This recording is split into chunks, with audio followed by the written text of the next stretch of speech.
સંસ્થાઓ ખૂબ સારા નાગરિકો બનાવીને સમાજને આપ્યા છે. ધર્મ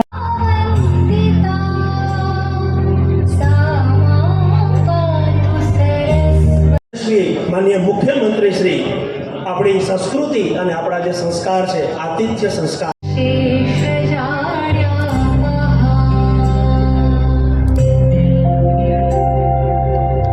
ખૂબ ખૂબ આભાર. આજનો આ કાર્યક્રમ એ અંત નથી, પરંતુ ગાંધીનગર અને સ્વામિનારાયણ ગુરુકુળ ભાવનગર આ સંસ્થા એ આજે શરૂઆત કરવાનો મોકો પણ ભૂપેન્દ્રભાઈ મને આપ્યો હતો, પણ વર્ષોથી આ ગુરુકુળની અંદર એક ક્ષણને બનાવી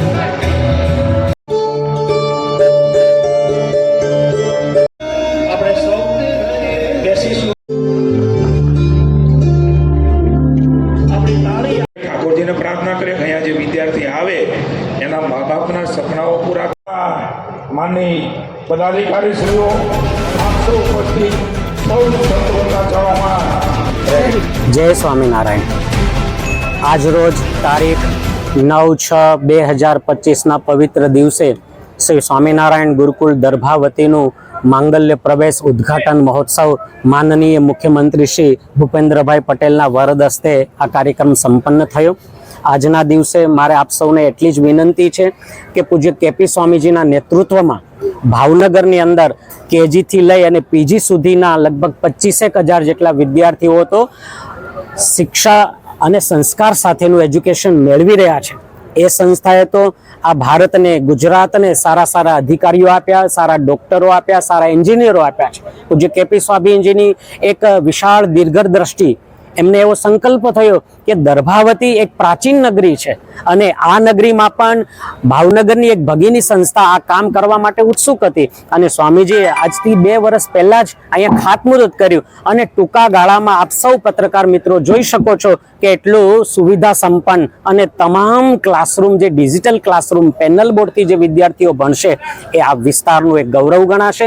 સાથે જ ક્વોલિફાઈડ સ્ટાફ, સ્વામીજીની દ્રષ્ટિ હતી કે સારા ક્વોલિફાઈડ ટીચરો, એમાંય આપણા ગુજરાતમાં ઇંગ્લિશ મીડિયમ સ્કૂલ માટે બહુધાએ ઇંગ્લિશના જાણકાર ટીચરોની વધારે જરૂર પડે, તો સ્વામીજીએ આ બધી બાબતોનું ધ્યાન રાખી અને વિદ્યાર્થીઓનું સર્વાંગી વિકાસ થાય એના માટેનો આ પ્રયાસ શરૂ કર્યો છે. ત્યારે આપ સૌના માધ્યમથી આ વિસ્તારના લોકોને, આજુબાજુના વસતા ગામડાના નાના નાના દરેક ગામોના લોકોને, સજ્જનોને મારી વિનંતી છે કે આ સંસ્થાનો જેટલો લાભ લઈ શકાય એટલો બધાય લે અને કેપી સ્વામીનું જે વિઝન છે એની અંદર આપ સૌનો સાથ સહકાર મળી રહે અને બધા જ વિદ્યાર્થીઓ અહીંયા ભણી અને ખૂબ પોતાનું લક્ષ્ય પ્રાપ્ત કરે. એ સાથે જ ગુરુકુલીય પરંપરામાં ધર્મ, અર્થ, કામ કરતા કરતા મોક્ષની સિદ્ધિઓ મેળવે અને ભારતને ગૌરવ અપાવે, ગુજરાતને ગૌરવવંતું બનાવે, પોતાના સમાજને અને પરિવારને ગૌરવ અપાવે એવી શુભકામના વ્યક્ત કરું છું. કેપી સ્વામીજી તરફથી આપ સૌનો આભાર. ખૂબ ખૂબ ધન્યવાદ. જય સ્વામી. આજરોજ ડભો એટલે કે દર્ભાવતી ખાતે સ્વામિનારાયણ ગુરુકુળનું માનનીય મુખ્યમંત્રી શ્રી ભૂપેન્દ્રભાઈ પટેલના હસ્તે ઉદ્ઘાટન કરવામાં આવ્યું.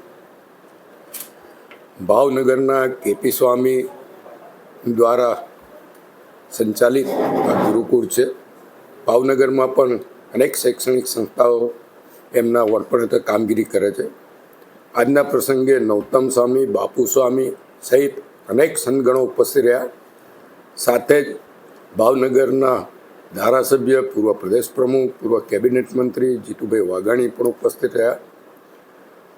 આ વિસ્તારના સાંસદ જસુભાઈ રાઠવા, વડોદરા જિલ્લા ભાજપા પ્રમુખ રસિકભાઈ પ્રજાપતિ, મહામંત્રી બ્રહ્મભટ્ટ સાહેબ, જિલ્લા પંચાયતના પ્રમુખ, ઉપપ્રમુખ, કારોબારી ચેરમેન, ડભોઈ નગરપાલિકાના પ્રમુખ, નગરના પ્રમુખ, તાલુકાના પ્રમુખ, તાલુકા પંચાયતના પ્રમુખ સહિત આગેવાનો આજે અહીંયા ઉપસ્થિત રહ્યા હતા. મોટી સંખ્યામાં સંતોના પણ આશીર્વાદ આજે અહીંયા પ્રાપ્ત થયા હતા.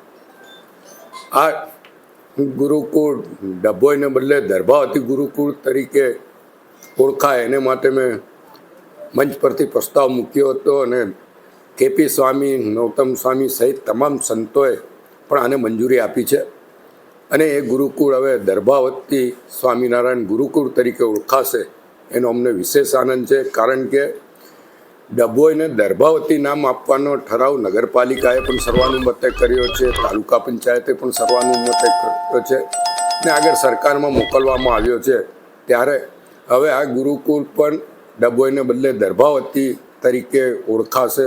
અને સંતોએ જ્યારે એને સ્વીકાર્યું છે ત્યારે હું એ તમામનો દિલથી આભાર માનું છું.